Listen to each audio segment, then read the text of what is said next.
여러분 안녕하십니까? 요즘 서민 경제에 반갑지 않은 소식들이 많습니다. 오늘 뉴스는 물가 얘기로 시작합니다. 새해 첫 달 소비자 물가 상승률이 5.2%를 기록했습니다. 줄어드나 했던 물가 상승 폭도 다시 조금 커졌습니다. 아무래도 가스와 전기요금이 오른 영향이 가장 컸고 식용유, 커피, 채소값 등 장바구니 물가도 크게 올랐습니다. 김아영 기자가 보도합니다. 반죽에 속을 넣어 둥글게 빚고 기름을 둘러 지글지글 부쳐냅니다. 겨울철 인기 길거리 간식인 호떡. 그러나 올겨울은 이 호떡 찾기도 쉽지 않습니다. 밀가루, 기름, 가스 어느 하나 안 오른 게 없다 보니 재료비를 감당 못하는 호떡 가게들이 늘어나고 있습니다. 가스가 제일 많이 오르고 그다음에 식용유 이런 것들 많이 올랐어요. 가격을 올리지 않으면 문을 닫아야 합니다. 서울 시내에서 파는 호떡의 가격은 1,500원에서 2,000원까지 올랐습니다. 서민 간식이라는 말이 무색해질 정도입니다. 지난달 물가 상승률은 5.2%, 12월 5%보다 0.2%포인트 상승폭이 커졌습니다.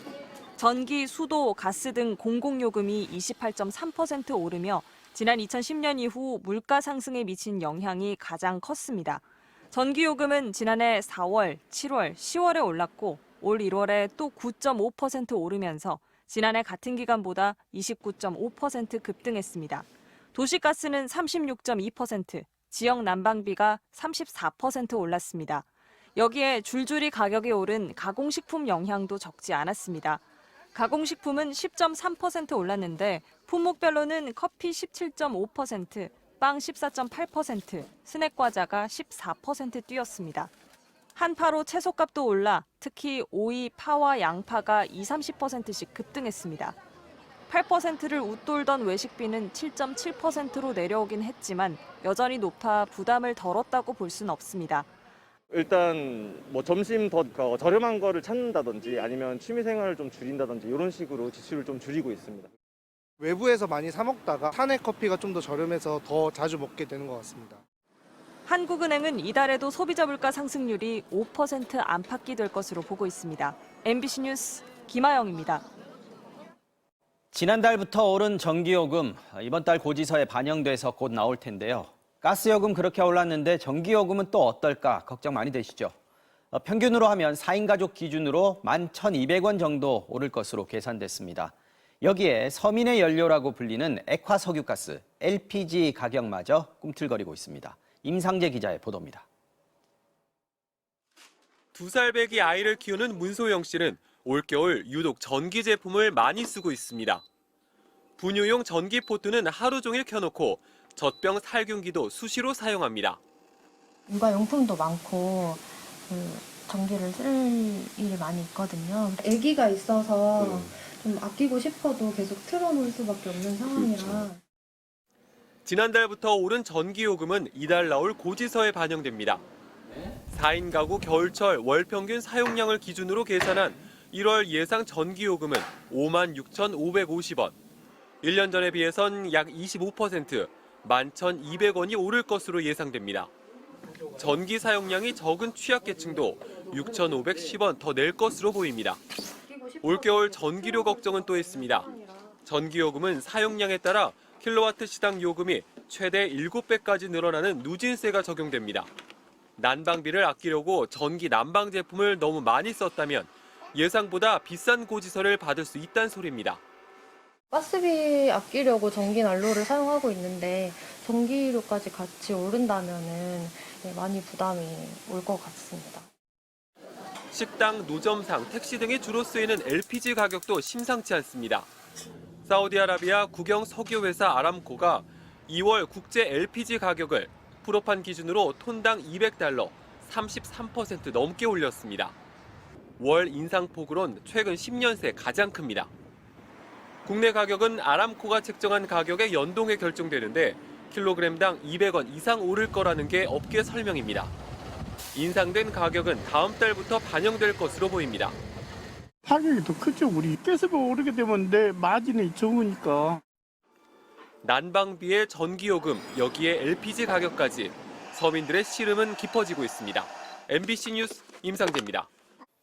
물가에 전기료에 난방비까지 올라도 너무 많이 오르면서 취약계층이 모여있는 복지시설은 더 추운 겨울을 나고 있습니다.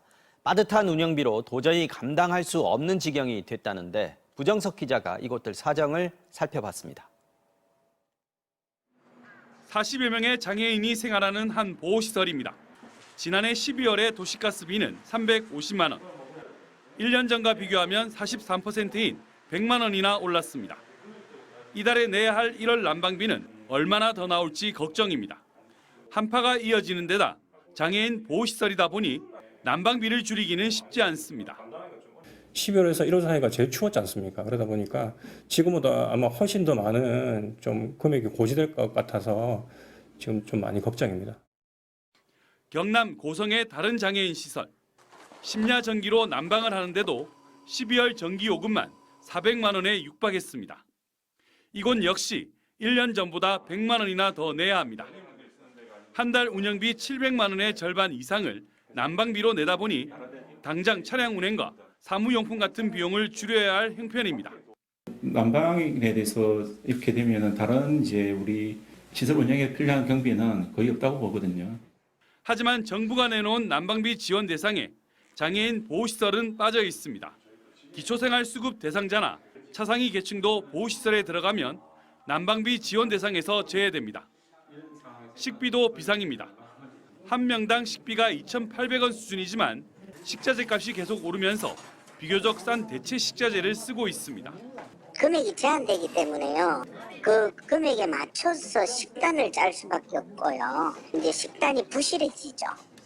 가스와 전기요금 인상에다 물가까지 뛰면서 가뜩이나 힘든 복지시설의 어려움이 더 커지고 있습니다. MBC 뉴스 부정석입니다. 이렇게 서민 고통이 커지자 야당들은 일제히 정부를 성토했습니다. 정부가 서민 고통을 방치하고 있다. 돈을 써서라도 대책을 내놔야 한다는 겁니다. 추경을 반대해온 여당은 오늘은 별다른 입장을 내놓지 않았습니다. 김인창 기자가 취재했습니다. 국민의힘이 며칠 전부터 거리 곳곳에 내건 현수막입니다. 윤석열 정부가 277만 가구 난방비를 지원했다고 적었습니다. 민주당은 국민의힘이 부풀렸다고 주장했습니다. 에너지 바우처와 요금 할인을 중복해 받는 가구를 이중 계산했다는 겁니다. 그래서 실제 지원 대상은 179만 가구입니다. 이를 몰랐다면 무능한 것이고 알았다면 국민을 속인 것입니다. 민주당은 정부가 추가로 차상위 계층까지 지원하기로 한 것도 조삼모사라고 비판했습니다. 국가 예산을 쓰는 게 아니고 가스공사에 3천억 원 빚을 떠넘기는 거라 결국 나중에 요금에 반영된다는 겁니다. 야당들은 고물가로 인한 서민들의 고통을 정부가 방치하고 있다며 재정을 쓰라고 요구했습니다.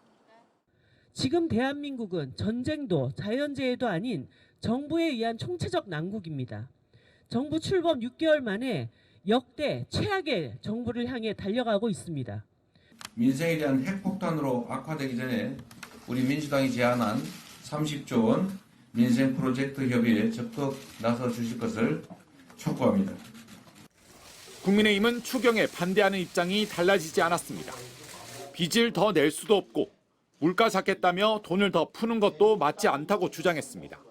원래 본 예산에 58조인가 적자 국채를 냈고 그다음에 세수도 예상만큼 원활하지 않은데 또 무슨 빚을 내서 하고. 여당은 별다른 입장을 내놓지 않았습니다. 대통령실이 지침을 주고 정부가 대책을 내놓기 전에 여당이 따로 대책을 내놓기는 쉽지 않아 보입니다. MBC 뉴스 김민찬입니다. 네, 앞서 쭉 보신 대로 고물가와 늘어가는 에너지 비용으로 올해 서민들 삶이 팍팍해진 상황이고 이걸 어떻게 지원할지에 대해서 정치권 공방까지 뜨거워지고 있습니다. 몇 가지 쟁점 짚어보겠습니다. 경제팀 김성영 기자 나와 있습니다. 자, 김 기자. 네. 당장 어제 정부가 내놓은 난방비 추가 대책, 이게 돈이 3천억 원 규모인데 이게 포인트나 현금을 지급하는 방식이 아니고 가스 요금을 할인해 주는 거지 않습니까? 그렇다면 가스 공사가 이 비용을 떠안게 되는 셈 아닙니까? 네, 말씀하신 3천억 원은 현금 지원 방식이 아니라 가스 요금을 깎아주는 방식입니다. 네. 가스공사의 누적 손실액이 지금 9조 원인데요. 여기 3천억 원이 더 붙는 셈입니다. 가스공사가 요금 인상을 하면서 내건 이유가 손실액을 줄여나가기 위해서라고 했는데요. 그러니까요. 손실액을 줄이려는 가스공사 입장에선 다시 3천억 원이 더 늘어난 상황이 됐습니다. 자, 그래서 결국 이게 다시 나중에 가스요금 인상으로 돌아오는 거 아니냐. 시민들 이런 우려를 할 수밖에 없을 것 같은데요. 네, 결국 손실을 메워야 하니까 산술적으로는 그럴 수 있습니다. 네. 그런데 가스공사 입장은요, 이 3천억 원이 가스 요금을 올릴 요인이 될지는 사실상 기재부와 산업부가 결정할 문제다. 이렇게 말하고 있습니다. 요금 말고 정부에서 또 다른 지원 보전을 해줄 수도 있다. 가스공사에 이렇게 볼 수도 있는 거네요. 아직 열려 있다 이렇게 봐야겠네요. 네, 열려 있다고 봐야 될 것 같습니다. 자, 그런데 이게 다가 아니죠. 중산층 지원책도 나와야 되고 취약계층 중에서 가스 말고 지역 난방 쓰는 분들 역시 지원을 해줘야 되는데 지금 정부가 검토를 하고 있다고 하는데요. 30만 가구 넘는다고 하죠. 이 돈은 또 어떻게 어디서 나옵니까? 네, 산업부는 지금 지원할 중산층이 얼마나 되는지 산출 중이라고 했습니다. 올해 일반 예비비 전체 규모가 1조 8천억 원에 불과하니까요. 네. 지원 대상인 중산층을 어느 정도로 보든 간에 이 돈만으로는 충당이 사실상 어렵습니다. 네. 그래서 추경 없이는 해결이 어렵다고 야당도 주장하고 있고 여당 일부에서까지도 이런 주장을 하고 있습니다. 그런데 추경 정부가 지금 난색을 펴고 있지 않습니까? 네, 기재부는 추경으로 돈이 많이 풀리면 물가가 더 오를 수 있다면서 반대하고 있고요. 네네. 지원 대책 실무를 담당하는 산업부와 가스공사도 그래서 난감해하고 있습니다. 네. 개별 부처 차원이 아닌 더 윗선에서 풀어야 할 문제라는 건데요. 네. 앞서 전해드린 취약계층 지원책 3천억 원이 다시 요금 부담으로 올 것인가에 대한 문제에 대해 가스공사가 자신들이 언급할 상황이 아니라고 한 것도 그런 맥락으로 해석할 수가 있습니다. 네. 정치권 결정에 많은 변수가 달려 있다는 의미입니다. 그런 얘기군요. 김성희 기자 잘 들었습니다.